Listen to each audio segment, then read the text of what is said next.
1970களில் சென்னையில ஒரு மிகப்பெரிய தண்ணீர் பஞ்சம் இருந்தது.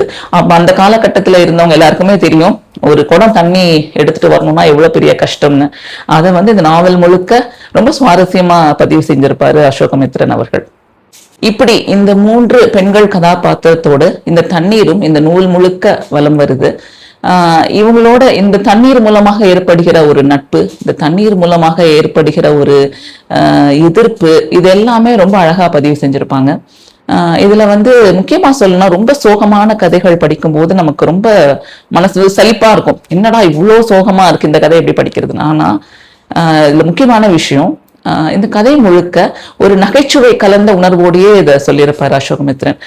குறிப்பா அந்த தண்ணீரை வைத்து நடக்கிற அந்த கலாட்டாக்கள் அப்படின்னு சொல்லலாம். அந்த அரசு ஊழியர்கள் அந்த தண்ணீர் தொட்டியை வைக்கும் போது நடக்கிற சில கலேபரங்கள், அதுக்கப்புறம் அங்க இருக்கிறவங்க குடியிருக்கிறவங்க அந்த ஊழியர்கள்கிட்ட பேசுற விதங்கள், இது எல்லாமே ரொம்ப நகைச்சுவையா இருக்கும். அது ஒரு பிராமண சமூகம், அவங்க பேசுற அந்த வசனங்கள்லாம் ரொம்ப சுவாரஸ்யமா இருக்கும். அது அப்படி சிரிச்சுக்கிட்டே இருக்கும்போது ஒரு சோகமான ஒரு பகுதியும் அந்த கதையில வரும். அதனால அது ரொம்ப இயல்பா நம்மளால கடக்க முடியும். இந்த புத்தகம் தண்ணீர், அசோகமித்ரன் அவர்கள் எழுதிய தண்ணீர் நற்றிணை பதிப்பகம் வெளியிட்டிருக்காங்க. இந்த காலச்சுவடு பதிப்பகம் ஒரு புது வெர்ஷன்ல புது அட்டைப்படத்தோட வெளியிட்டிருக்காங்க. ஒரு குறுநாவல் 100 பக்கங்கள் தான் கொண்டது. இது ரொம்ப ஒரே சிட்டிங்ல படிச்சு முடிச்சிட முடியும். ஆனா இதை படிச்சு முடிச்சப்பறம் இந்த கதையை நம்ம மனசுக்குள்ள ஒரு அசை போட்டுட்டே இருக்க மாதிரி இருக்கும். இதுல வர கதாபாத்திரங்களை பத்தி நம்ம யோசிச்சுட்டே இருப்போம். இந்த பெண்களுடைய வலிகள் அது எப்படின்னா, அந்த தண்ணீரோட மெட்டஃபர்னு சொல்லுவாங்க இல்லையா, ஒரு குறியீடு மாதிரி இந்த தண்ணி இதுல இருக்கும்.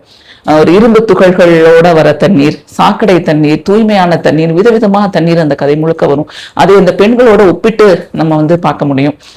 எப்படி ஒரு நதி எல்லா அழுக்கையும் கடந்து ஓடிக்கிட்டே இருக்கும், அப்படி இந்த பெண்கள் தன்னுடைய துன்பங்கள்லாம் கடந்து அதன் வாழ்க்கையை அதன் இயல்புல ரொம்ப எக்ஸ்பிரசிவா நான் புரட்சி பண்ணிட்டேன் அப்படின்லாம் வசனம் பேசாம ரொம்ப இயல்பா அதை கடந்து போற அந்த அழகான விஷயங்கள் நம்மள ரொம்ப ஈர்க்கும்.